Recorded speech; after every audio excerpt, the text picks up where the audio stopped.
Hello guys, S2W here as your average consumer with your casual consumer's perspective review. Throughout the last 3 weeks from this video's upload date, Nike has teased and pushed heavily on a new running shoe that they've been working on. Not only did this shoe get massive attention with various media outlets and influencers, the shoe has implemented a very strong image that got stuck in everyone's mind.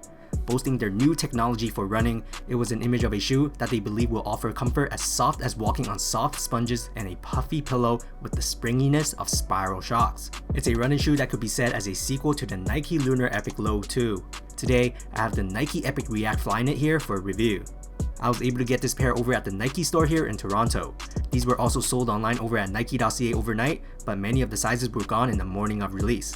With the hype and curiosity about this new cushioning technology that they've been advertising about, a lot of people have wondered if they can be comparable to the ultimate compressive, responsive, and comfortable cushioning from their competitor brand, the Adidas Boost technology, which really took over the Grand Comfort title by storm for the last 5 years.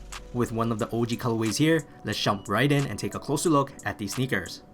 For this colorway, it's my favorite one out of the 6 that they've pushed out, offering a snow white upper throughout this one-piece seamless design. This textile will surely offer that unified sock-fitting sensation seen and felt on previous runners by Nike. To enhance the comfort, Nike used Flyknit as their textile, which is known for its lightweight, breathable, and flexible capabilities. Flyknit is rarely stretchy though, and it's the same for this sneaker. As I touch the upper with my hands, it has more of that grainy but supportive feel rather than an elastic one. The sneakers also sport a sock collar design for easy entry, seen on previous Nike models as well, such as the Flyknit racers and trainers. Looking over the toe box, we will see some perforations that allow heat inside the shoe to escape out easily while we wear them, keeping our feet cool and breezy as much as possible. But visual wise, it's basically the same between the lateral and medial side, donning a clean white Nike swoosh that provides minimal support to the side by offering a bit of structure here. Over the top of the shoes, the tongue is embedded within this one-piece upper, so we really only see a small flap rising up near the tip, essentially the same design seen previously on the Mariah Flyknit racers. This colorway also came laced up with flat white laces that goes through eye stays reinforced with a plastic shielding, which fortifies the gap when we tighten up the shoes to minimize damage. At the back of the shoes, we have a heel counter done in blue for this colorway, which provides us the heel support backing to keep our feet locked inside this footbed. On the medial side of the heel counter, we will see a Nike text overlay on each shoe to further trademark the sneakers.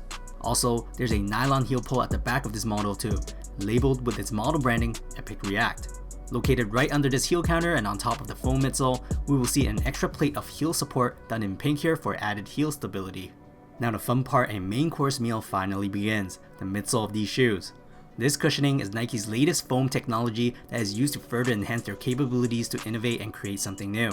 Their design team came together to deliver a foam cushioning that seeks energy returning springiness, soft cushioning, feather-light strides, and durable impact on most road conditions. The outcome became this Nike React. Throwing in some statistics, this foam is 11% softer and 13% bouncier than the Nike Lunar Epic Low 2. It is also 5% lighter than them, but 30% lighter than the Adidas Boost. Feeling these in hand is almost exactly like having the Nike Flyknit Racer in hand. These were really lightweight. Now Nike React isn't that completely new, as it has debuted in 2017 for a basketball sneaker called the React Hyperdunks. However, this is their first time exposing the foam cushioning without any containment around it. Utilizing heat map data and geometric algorithms, they have specifically designed the sole with the knowledge of how much React was needed and where, shaping the sole perfectly to match athletes' data to amplify the performance, mobility, and comfort. We will also see it extending beyond where the upper lies, so we're definitely stepping within the foam on an extra stable base. Flipping this over, we will see more React foam here. But more importantly, we'll notice an extra 2 rubber plates added at both the heel and forefront of the shoes, adding more traction and grip underneath. Lastly, inside the shoe, it comes with removable insoles that provides us with some slight extra padding for our feet. It's your regular foam insole that we see in most Nike running models, so it's not something too out of the ordinary. Anyways, here are some Nike Epic React Flyknit fit footage. Sizing wise, listen carefully as I was only able to buy a half size down for the purpose of this review. I was not able to fit this shoe comfortably at all unless I take the insoles out. With the insole, the top of my feet were extremely constricted for some reason. The area around the tongue essentially is where it was the tightest, almost like a constricted knot has been tied around my feet. Without the insoles though, it was magic after that. Everything felt great, so coming as a wide footer, I believe true to size should be the right way to go, and if you can't, going half size down without an insole will work just as well. Comfort wise, these are very comfortable. To put it simply, these honestly felt like a Flyknit racer to me with an enhanced midsole and outsole. This shoe was extremely light as well, as if I wasn't wearing anything at all. Foam wise, it's probably the second most compressive cushioning I have felt coming from Nike. The first I would say is the Zoom Vaporfly 4%. You can feel this React foam pretty well, as it does offer that springy and natural bouncy feeling than most other Nike products I've worn, besides the Vaporfly 4%.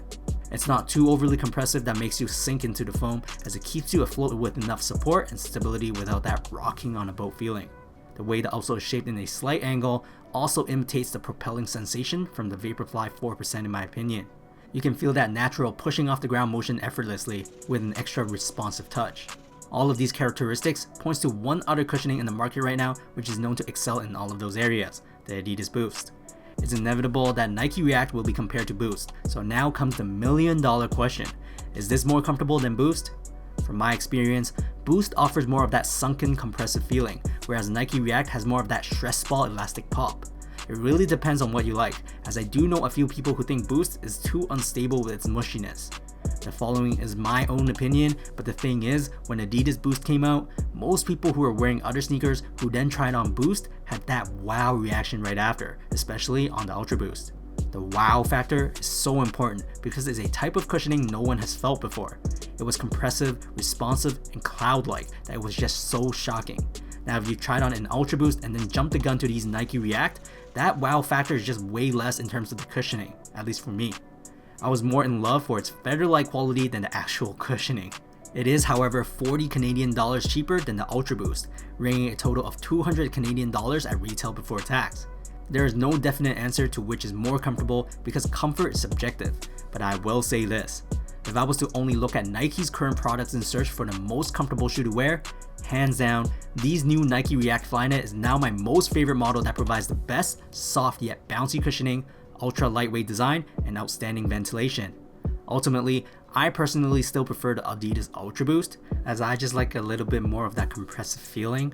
However, if I only have enough money for one shoe, you'd be surprised to hear this because I would just go for the Nike React Flyknit for that cheaper pricing yet providing all those exceptional qualities I've just mentioned. Yes, $40 saves a lot unless you're rich, man. As always, throw me some likes if you like this video and let me know in the comments what you think about this new silhouette. All I have to say is respect to Nike's innovative initiation. It's always nice to see new technology coming into place. Although I love Boost, I would also love to wear something else that gives me a little bit more support with similar soft cushioning though, and these Nike Epic React Flyknit has done it. That's it for today. S2W signing off.